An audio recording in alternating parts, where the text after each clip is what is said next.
It's also what sets your story in motion and what gives rise to your protagonist's overarching story goal. So from this moment on, your protagonist will be trying to achieve something specific that they think will bring happiness or success or validation or whatever they think they need in order to restore balance to their life.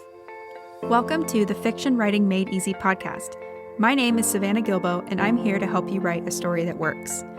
I want to prove to you that writing a novel doesn't have to be overwhelming. So each week, I'll bring you a brand new episode with simple, actionable, and step-by-step strategies that you can implement in your writing right away. So whether you're brand new to writing or more of a seasoned author looking to improve your craft, this podcast is for you. So pick up a pen and let's get started. In today's episode, we're going to talk about crafting a great inciting incident for your story. You might know this story moment as the call to adventure if you're a fan of the hero's journey method, or maybe the catalyst if you prefer Save the Cat. But for today's episode, we're going to refer to it as the inciting incident to keep things simple. But rest assured, if you're a fan of using the hero's journey or the Save the Cat method to plot out your story, everything we're going to cover today still applies. Here's a quick preview of what we're going to cover today. First, we're going to talk about what an inciting incident is and what purpose it serves in your story. Then we're going to look at the 3 different types of inciting incidents that you can play with and how the inciting incident shows up across genres. So we've got a lot of fun stuff to talk about, and if you like story structure, then I think you're really going to like today's episode. So first, let's start off with what is the inciting incident. The inciting incident is some kind of event that occurs and upsets the balance of your protagonist's life. So it's something unexpected that makes it impossible for your protagonist to continue living their life the way they've always lived it. It's also what sets your story in motion and what gives rise to your protagonist's overarching story goal. So from this moment on, your protagonist will be trying to achieve something specific that they think will bring happiness or success or validation or whatever they think they need in order to restore balance to their life. We'll talk more about examples later, but for now, just imagine you're writing a murder mystery and a dead body has been discovered. So this would be the inciting incident that throws life out of balance. So in order to restore balance or in order to bring justice to this dead person and their family, the detective must find out who done it by following the clues and solving the case. The inciting incident is also what raises a specific question in your reader's mind that they won't find the answer to until the very end of the story at your story's climax. So the inciting incident asks a question and the climax of your story answers it. Using our example of the murder mystery, the inciting incident asks who done it or who killed this dead body, and the detective answers this question in the climax when they eventually unveil the identity of the murderer and bring him or her to justice. So in this way, the inciting incident is also what puts the protagonist and the antagonist at odds with each other. So in our example, the detective wants to solve the case while the antagonist wants their identity to remain hidden. So it's this moment that ignites the central conflict of your story too. And because of all that, you can probably see just how important it is to nail the inciting incident of your story, right? But luckily, we can break it down piece by piece so it's less overwhelming and so that you have all the tools needed to write a great inciting incident. So with that in mind, let's now talk about where the inciting incident usually occurs in your global story. The inciting incident of your global story should occur somewhere around the 12% mark. So if the first act typically represents about 25% of the total story, then that means your inciting incident would occur about halfway through the first act or the beginning of your story. And this placement is important because it will allow you to properly introduce your characters so that readers can sympathize with and latch onto them before the global inciting incident arrives and completely changes things for better or worse. Now, you might be wondering, what if my global inciting incident comes earlier or later than the 12% mark? If your global inciting incident occurs too early in the story, then it's likely that you haven't given your reader enough time to connect with your protagonist and the world they live in. And if that's the case, then you risk confusing your reader and preventing them from adequately sympathizing with your protagonist. On the other hand, if the global inciting incident of your story occurs too late, then you're going to need a strong reason for delaying it. And that's because readers expect there to be something that triggers the protagonist to act.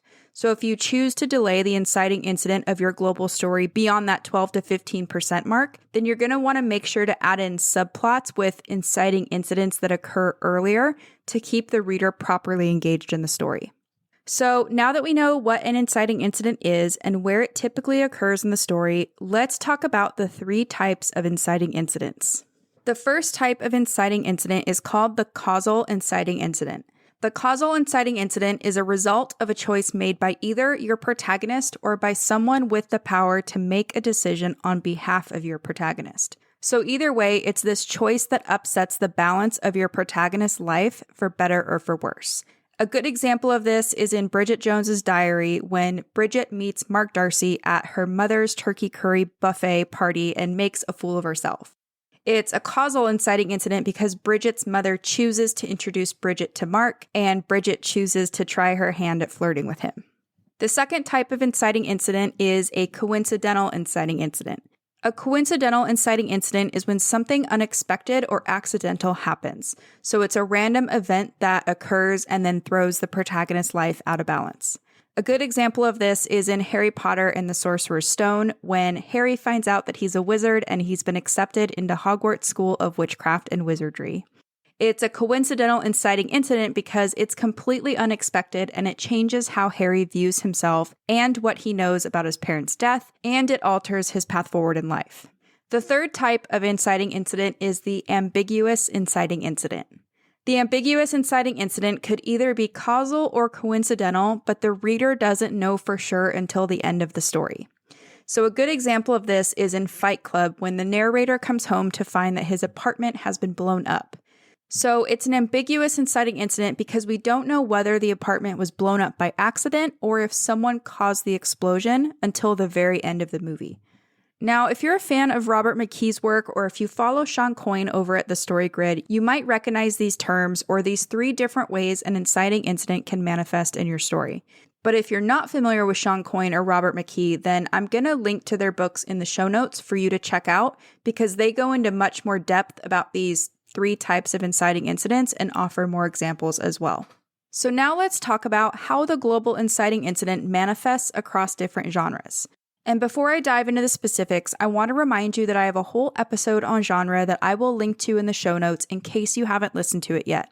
It's episode number 2, and it's all about the different genres and how to choose the right genre for your story so that you can have a roadmap of sorts to follow as you outline, write, or edit your story. So one more time, that's episode number 2, and I will link to it in the show notes for you. Now, like I was saying, the global inciting incident of a story is genre specific. So the inciting incident or what kicks off your story is most likely going to be determined by the genre you're writing in. So in an action story, the global inciting incident is usually a scene in which there's an attack or some kind of threat made by the antagonist. A good example of this is in The Hunger Games when Katniss's younger sister Prim is chosen as the female participant in this year's Hunger Games. And if you've ever read the book or seen the movie, you know that Katniss's number 1 goal at the start of the story is to keep her family and especially her sister Prim safe. So you can see how this kind of acts as the attack or the threat on her family's safety that's made by the capital or the antagonist of the story. In a mystery or crime story, the global inciting incident is usually a scene in which a crime has been discovered and the victim of that crime is identified. A good example of this is in The Murder of Roger Ackroyd by Agatha Christie. So the inciting incident of this story is when they find Roger Ackroyd's dead body in the study. In a horror story, the global inciting incident is a scene in which there's some kind of attack or threat made by the monster or the antagonist. So similar to what we talked about earlier in the action genre. A good example of this is in the movie Alien when Kane is attacked by an alien life form while exploring the planet. So that's a direct attack made by the antagonist. In a performance story, the global inciting incident is usually a scene in which the protagonist is presented with an opportunity to perform or some kind of challenge to perform. So in the movie Billy Elliot, the inciting incident is when Mrs. Wilkinson, the dance teacher, gives Billy ballet shoes and asks him to join her class. So that's his first real opportunity to perform in front of others. In romance novels, the global inciting incident is usually a scene in which the lovers first meet. So it's where your two individual characters meet each other or appear on the page together for the first time. An example of this is in Bridget Jones's Diary when Bridget Jones meets Mark Darcy at her mother's annual turkey curry buffet party. And like we talked about earlier, this is the scene that raises the question that readers are going to be tracking throughout the entire story. So the question here is, will Bridget and Mark get together by the end of the story or not? In a society story, the global inciting incident is usually a scene in which there's some kind of threat to the reigning power. So in the movie Dead Poets Society, the global inciting incident is when Mr. Keating encourages the boys to seize the day. So he challenges the boys to look beyond Welton's 4 pillars and to just really start making a life of their own. In a thriller story, the global inciting incident is usually a scene in which some kind of crime is discovered and the victims are identified. And this is kind of like what we talked about earlier in the mystery and crime genre, but most of the time in a thriller, there's this element of wanting to stop the bad guy before he or she can commit any further crimes. So a good example of this is in The Silence of the Lambs when Buffalo Bill kidnaps the senator's daughter, and because he's a known serial killer, the FBI and Clarice Starling realize that they only have a certain number of days to save her. So the question that gets raised here is, will the FBI and Clarice successfully save the senator's daughter and stop Buffalo Bill or not? In a war story, the global inciting incident is usually a scene in which there's an attack or some kind of threat made by the opposing forces. A good example of this is in the movie The Hurt Locker when Staff Sergeant Thompson dies in a roadside bomb explosion. So this is that initial attack that kicks off the whole story.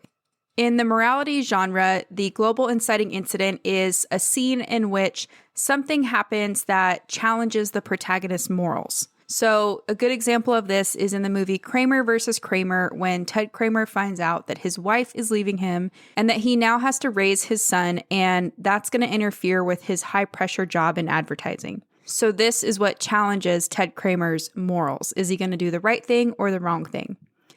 In a status story, the global inciting incident is usually a scene in which something challenges the protagonist's status quo and or threatens their position.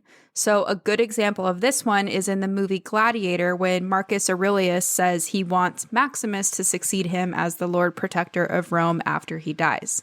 So this challenges Maximus's position and the status quo of his life, right? Like he doesn't necessarily want this role, but Marcus Aurelius really wants him to take over for him when he dies. In a worldview story, the global inciting incident is usually a scene in which something or someone challenges the protagonist's black and white view of the world. So something challenges the protagonist's worldview. A good example of this is in Harry Potter and the Sorcerer's Stone when Hagrid shows up and tells Harry that he's a wizard and that he gets to go to Hogwarts School for Witchcraft and Wizardry. This is also where Harry learns that his parents weren't killed in a car accident like he'd always been told and that they were actually murdered. So all of this definitely poses a threat or challenges Harry's worldview. Now, if you've seen any of these movies or read any of these books, you can probably see why these moments are the catalyst for change in the protagonist's life, right? If we just drill down into the Hunger Games, when Katniss's younger sister Prim is chosen as District 12's female tribute, we can get an immediate sense of how this just throws Katniss's life off balance. So if nobody from Katniss's family was chosen for the Hunger Games, then life would have continued on as normal. But when Prim is chosen during the reaping, it forces Katniss into action. She knows that Prim will never survive the Hunger Games, and so she decides to volunteer as tribute in Prim's place. The story is now set in motion, and Katniss's life is never going to be the same again. At the end of this inciting incident scene, the reader is left wondering, what is the Hunger Games going to be like for Katniss? Is she going to survive, or is she going to be one of the unfortunate ones who doesn't make it out alive?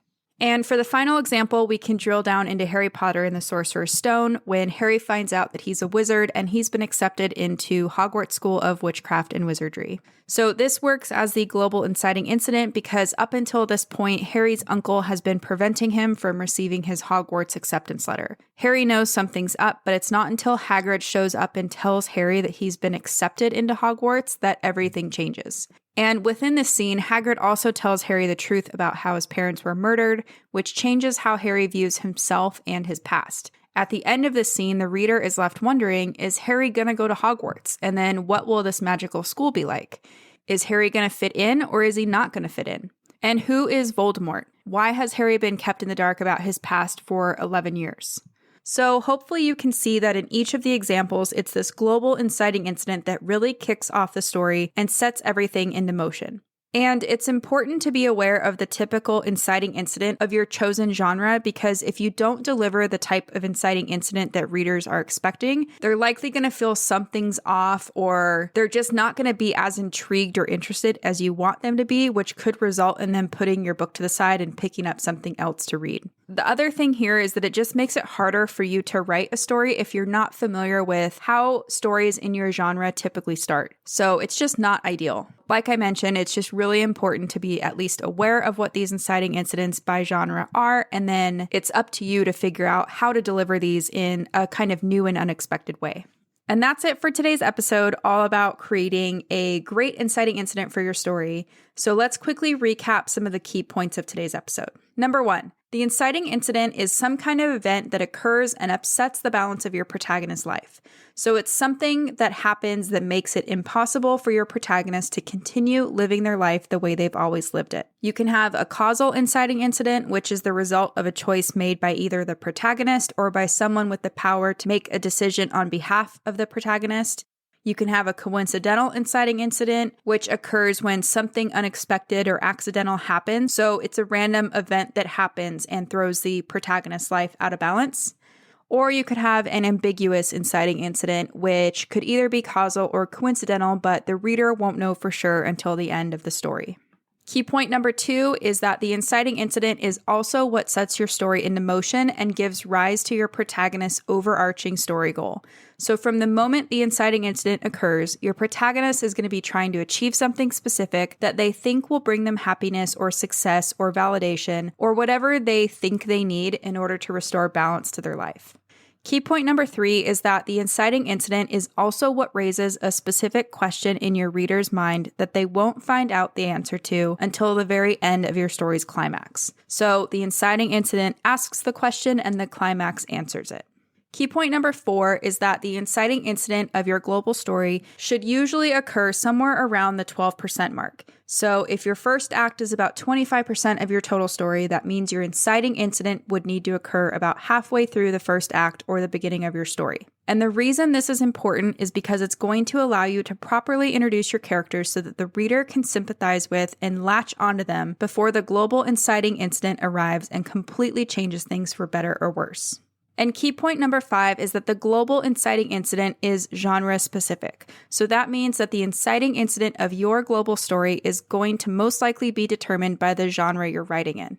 And as a bonus little tip here, I want to bring up that there's actually going to be more than one inciting incident in your story. So you're going to have that global inciting incident that kicks off the whole story, and then you're going to have an inciting incident for each act, each subplot, and each scene in your story too. And this is good to know because in each unit of your story, so in every act, every subplot, every scene, you need to show some kind of change. And the inciting incident is going to be the catalyst for this change. So it's the event that sets things in motion, whether it's in your global story, in one of your scenes, or in one of your acts. If you don't have an inciting incident in each unit of your story, then your story is probably not going to work. So just something to keep in mind as you're outlining, writing, or editing your book. So that's it for today's show. As always, I want to thank you so much for tuning in and showing your support. If you want to check out any of the links I mentioned in this episode, you can find them over at savannahgilbo.com/podcast. And if you haven't done so already, make sure you subscribe to the show because there's going to be another brand new episode coming out next week. If you're an Apple user, I'd really appreciate it if you took a few seconds to leave a quick rating and review. Your ratings and reviews tell iTunes that this is a podcast that's worth listening to. And in turn, that helps this show get in front of more fiction writers just like you. So that's it for today's show. I'll be back next week with a brand new episode. Until then, happy writing.